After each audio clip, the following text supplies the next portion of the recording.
Hello, আসসালামু আলাইকুম। Welcome back to my channel আনহার রান্নাঘর। আজকে আমি আপনাদেরকে তৈরি করে দেখাবো পুষ্টিগুণে ভরপুর এবং ক্যালসিয়াম সমৃদ্ধ একটি খাবার, যেটি গরুর পায়া দিয়ে রান্না করা হয়। আমরা এটাকে নিহারি বলে থাকি। কথা না বাড়িয়ে চলুন তাহলে শুরু করা যাক। নিহারি রান্না করার জন্য আমি এখানে নিয়ে নিয়েছি 1 কেজি গরুর পায়া। তো এখানে আমি কড়াইতে দিয়ে দিচ্ছি 2 টেবিল চামচ তেল, 1 টেবিল চামচ পেঁয়াজ বাটা,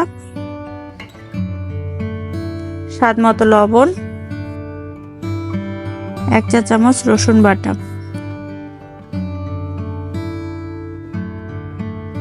মশলাগুলোকে একটু ভালোভাবে তেলে ভেজে এখন আমি দিয়ে দিচ্ছি 1/2 চা চামচ আদা বাটা, পরিমাণ মতো হলুদ গুঁড়া এবং সামান্য মরিচের গুঁড়া, এটা কালারের জন্য।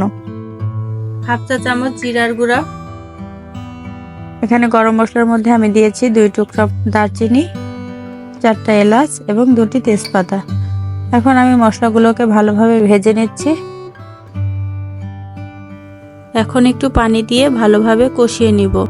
বিভিন্ন রকম হাড়ের সমস্যা যেমন আর্থ্রাইটিস, জয়েন্টে ব্যথা, এমনকি হাড়ের ফ্র্যাকচার হলেও ডাক্তাররা নেহারি খাওয়ার জন্য রিকমেন্ড করে থাকে।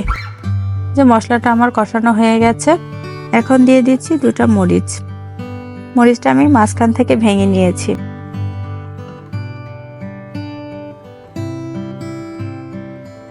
এখন আমি পায়াগুলো দিয়ে ভালোভাবে কষিয়ে নেব। এই নিহারি রান্নায় আমার কাছে মশলা যত কম ইউজ করা যায় ততই ভালো লাগে।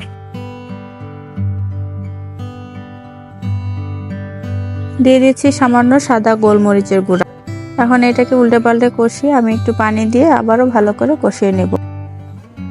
নেহারির গন্ধ দূর করার জন্য আমি এই নেহারিটা 1 টেবিল চামচ সিরকা এবং সামান্য লবণ দিয়ে 2 মিনিট ফুটিয়ে নিয়েছি। আপনারা চাইলে লেবু আর লবণ পানি দিয়েও ফুটিয়ে নিতে পারেন, এতে করে নেহারির গন্ধটা থাকবে না। এখন আমি নেহারিগুলোকে একটা প্রেসার কুকারে দিয়ে দিচ্ছি। এই নেহারি রান্নায় মশলা যত কম ইউজ করা হয় ততই বেশি ভালো লাগে। তো এখন পরিমাণ মতো পানি দিয়ে 15 থেকে 20টা সিটি দিয়ে নেব। তবে একটা বিষয়, প্রেসার কুকারে সিটি দেওয়ার সাথে সাথেই প্রেসার কুকার খুলে ফেলবেন না। প্রেসার কুকারে সিটি দেওয়ার পরে অন্তত পক্ষে আধা ঘন্টা এটাকে দমে রাখবেন, তাহলে এটি সুন্দরভাবে কুক হয়ে যাবে। তো এখন আমাদের এটা হয়ে গেছে। তো এখন আমরা কিছু গরম মশলা গুঁড়া এবং ভাজা জিরার গুঁড়া ছিটিয়ে এটাকে সার্ভ করে নেব। তো দেখতেই পাচ্ছেন কালারটা কত সুন্দর এসেছে। এভাবে কম মশলা দিয়ে ট্রাই করে দেখবেন, আশা করছি ভালো লাগবে। তো ভিডিওটি ভালো লাগলে আমাদের চ্যানেলটি সাবস্ক্রাইব করে আমাদের সাথেই থাকবেন। সবাই ভালো থাকবেন। আল্লাহ হাফেজ।